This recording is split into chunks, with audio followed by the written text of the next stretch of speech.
Serenity. Big question. What do Indiana Jones and Dr. Stone have in common? Boy fantasies. Every boy thinks they're Rick, but usually they're Jerry. No. Bridge collapses. Movie, TVs, anime, it's a trope that if you see a pedestrian bridge, it's guaranteed foreshadowing that it's gonna collapse. Now, we make silly cat videos, but this one does cover a serious topic, one of the worst engineering disasters of the 21st century. On October 30th, 2022, in Morbi, Gujarat, India, a pedestrian bridge over the Machchhu River collapsed. 135 people lost their lives. 55 of them were children and teenagers. Schools were out at the time for the Gujarati New Year, and a lot of families were on Diwali vacation. So this is an opportunity for engineers to learn so that mistakes made never have to be repeated. And when a bridge collapses, it's pretty much guaranteed that there's an engineer to blame. Not so fast.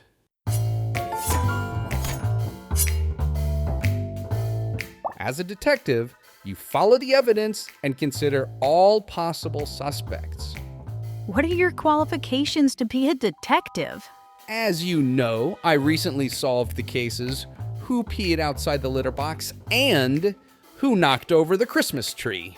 You're the perpetrator in both those cases.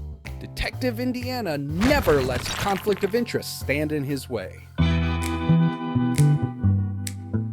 The bridge named Junto Pul, or Hanging Bridge, was a tourist attraction from the British colonial era. It was built in 1879, making it over 140 years old. It's 754 feet long, only 4 feet wide, and 33 to 49 feet above the river. A suspension bridge has two main cables that form the giant arc that gives them their iconic shape. Now, hanging from those down to the walkway are dozens of hangers, also called suspender cables. The upstream main cable, that's what broke first, and it did break where it would be expected, near the tower, where the load would be the largest. These are steel cables with 7 interwound bundles of wire, and then each of those 7 bundles of wire was actually comprised of 7 even smaller wires, so 49 total wires supporting a load in tension, meaning that they're being stretched. The Indian government appointed a special investigation team comprising 5 engineers to investigate the bridge and everybody involved, and they produced a 5,000-page report with their findings. And now we just need to determine, for each contributing piece of evidence, whose actions led to these problems or failed to avoid them. There are 4 suspects we need to consider. The government, construction workers and managers, the non-trade workers, like security guards and ticket agents, and the last group, hooligans. The victims themselves? That's dark. Ahmedabad resident Vijay Goswami told reporters, "There was a huge crowd on the bridge. My family and I were on the bridge when some youths started shaking it intentionally. It was impossible for people to stand without holding any support. Since I had a feeling that it may prove dangerous, my family and I came back after covering some distance on the bridge." But did the shaking and kicking of the bridge even matter? If it was only the combined weight of so many people that caused the bridge to fail, then their behavior isn't relevant. Hey, why are you zooming in on my belly? There actually is precedent for this. The Angers suspension bridge in Angers, France collapsed during a windstorm in 1850 while 400 soldiers were marching across it. Over 200 of these soldiers lost their lives. The bridge would have looked something like the more recently famous Tacoma Narrows Bridge.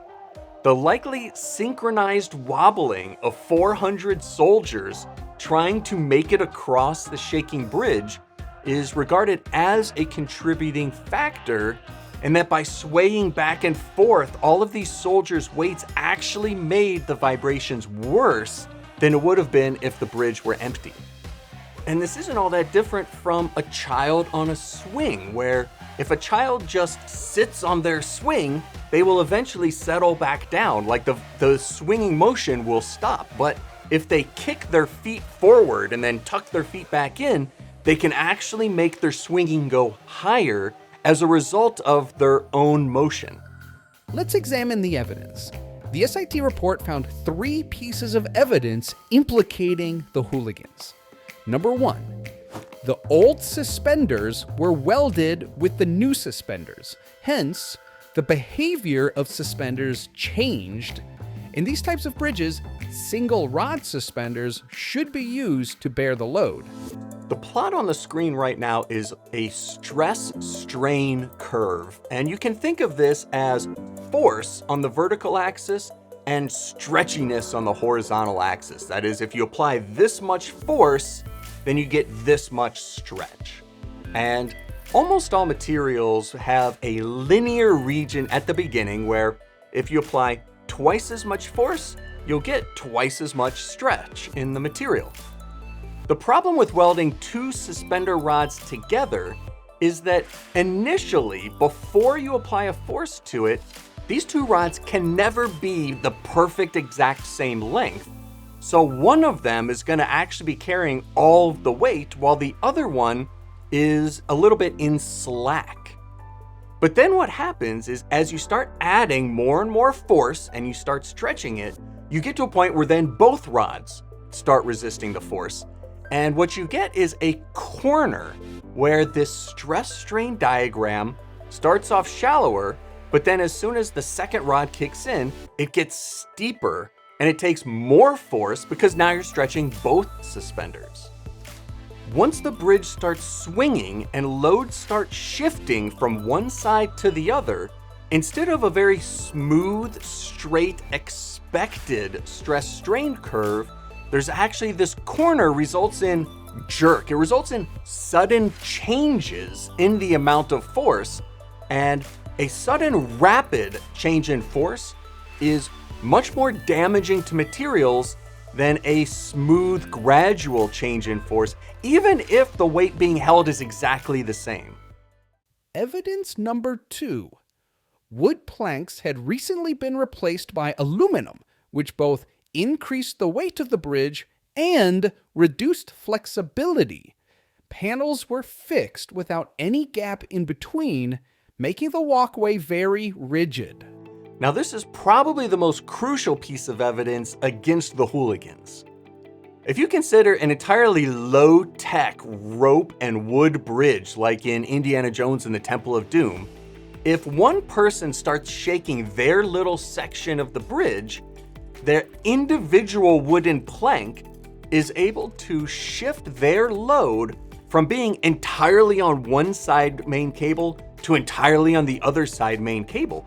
But since each individual wooden plank is not connected to each other, if one person starts swaying, they're really only shifting their own personal weight back and forth. These shifts are not really going to translate through the rope to the next wooden plank very well. However, after the repairs were done to the hanging bridge in India, this flooring was covered with solid aluminum without any joints in between them. If one person or one group of people were able to start shifting their weight, it would not only be their own personal weight that would shift from one cable to the other, it would be maybe 50 or 100 feet worth of weight all shifting back and forth, because the entire aluminum slab would have to rotate together. You might get 100 people's worth of weight shifting from one side to the other.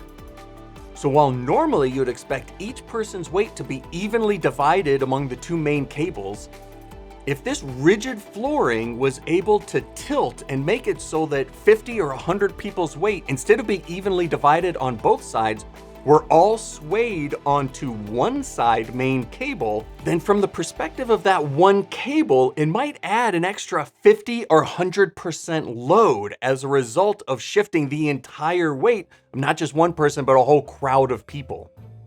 while it's virtually impossible that pedestrians themselves could shake and destroy a well-built bridge, it's entirely possible that the sequence of poor design and poor construction and too many people, and that the synchronized shaking was the straw that broke the camel's back. Kitty reaction.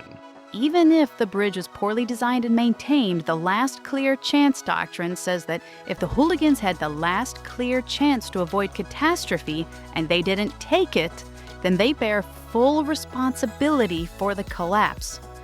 But make no mistake, ladies and gentlemen, the last clear chance must be clear, since we can't be sure that the kicking and shaking meaningfully contributed and that the bridge wouldn't have collapsed anyway just based on the sheer weight crammed onto the overcrowded bridge.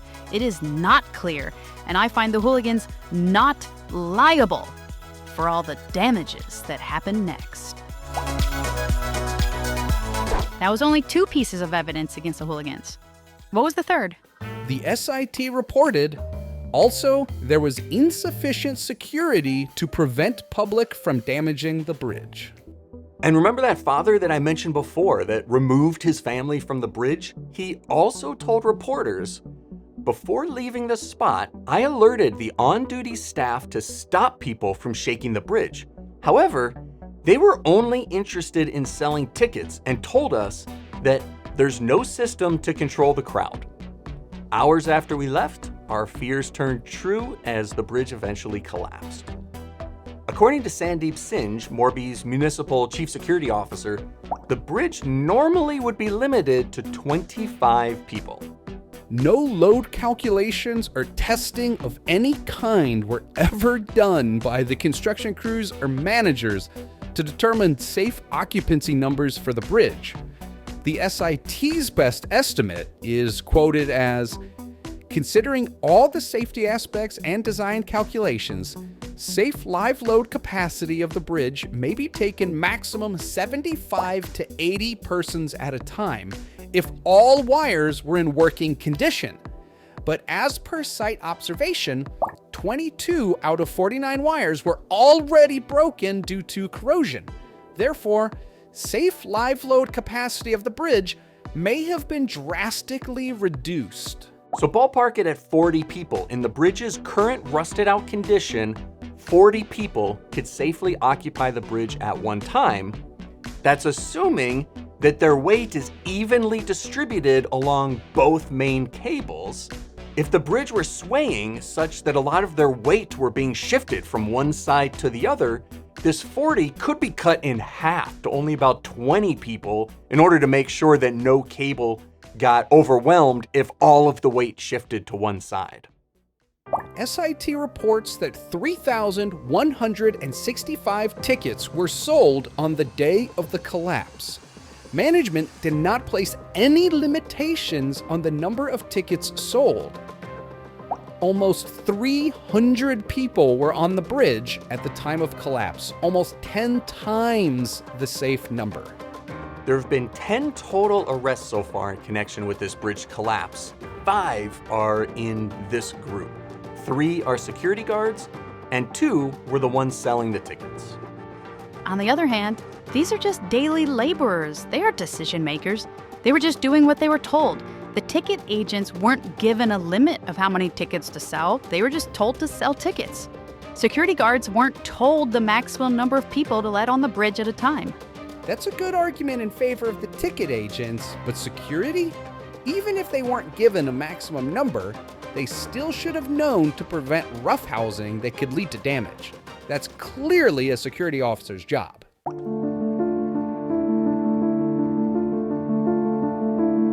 This Oreva Group company, Ajanta Manufacturing Private Limited, AMPL, had previously maintained the bridge for 10 years, 2008 to 2017. Then, nobody was in charge for 5 years, and the bridge fell into serious disrepair. In March 2022, Oreva was awarded a new 15-year contract, 2022 to 2037, and they took the bridge down for about 6 months for repairs. But they were in charge of everything: repairs, maintenance, cleaning, ticket sales, security, everything. From the SIT report, The incident is a result of lapses at administrative level to follow due procedure as per government norms, and also due to technical incompetency to repair the bridge and test it before opening it to the public. It also said that prima facie, the whole management of the contractor company, including its managing director and 2 managers, appeared to be responsible.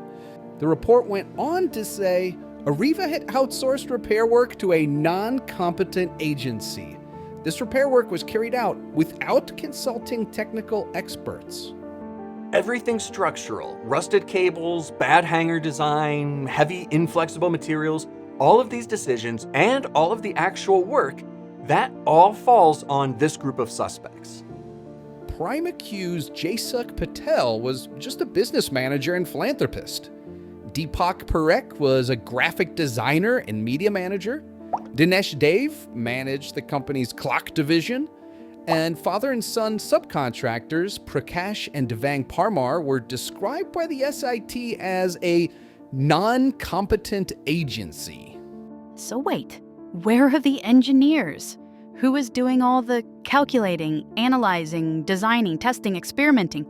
Who actually determined that this bridge was safe? Is there any evidence in their defense? Evidence number 4, the fitness certificate. The Oreva Group reopened the bridge without receiving a fitness certificate of occupancy from the municipality.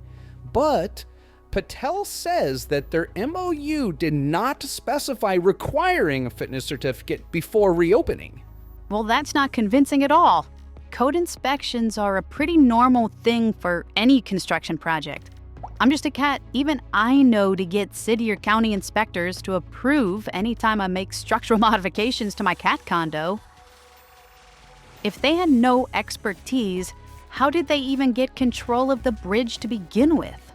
It seems this was a no-bid contract, meaning that other companies did not get a chance to compete for the project, and I suspect that during the trials, the possibility of bribery or cronyism will be discussed between Oreva and the state government as a possible explanation as to why Oreva was awarded this contract and no one else was even considered. To be clear, there's no evidence of corruption. This just seems like an opportunity where corruption would be possible, so we expect this possibility to be raised. The local superintendent of police, P.A. Zala, told a court in November 2022, just a few weeks after the collapse, that the Oreva Group had no emergency rescue and evacuation plan, no life-saving equipment, no lifeguards. They didn't even have documentation of what repair work they had done. Lifeguards? If I saw a bridge with lifeguards sitting beneath it, I would definitely not walk across. There is no way that a bridge company should have to provide lifeguards below their bridge. Instead of spending money on lifeguards, how about spending money making it safe so that nobody's gonna fall in the water? If the government has to reach so far to try to accuse the Oreva Group, why is the government being sus?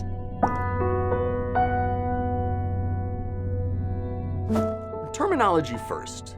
We've got a civic body and a collector. The civic body is local government, like an American city council, except it's huge, 52 members. The collector is the municipality chief officer and is a representative of the state government, not local government. 2 weeks after the collapse, the state government suspended Collector Sandeep Sinzala. 5 months after the collapse, the state dissolved the 52-member civic body. However, no criminal charges have been brought against either the civic body or the collector yet. The SIT says that between 2018 and 2020, the Oreva Group sent several letters to the civic body reporting the dilapidated conditions of the bridge after the first MOU expired, and asked for an increase in ticket charges, which the civic body rejected. In response, the civic body told the company to either continue the work at the same user charge or return possession of the bridge to the government. However, the company failed to hand over the bridge to the civic body and no corrective action was taken by the company to improve the condition of the bridge. Typical dysfunctional public-private interaction.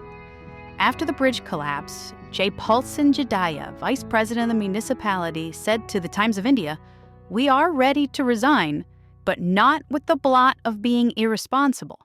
The agreement between the municipality and the Junto Oreva group regarding the suspension bridge was signed as per collector's order.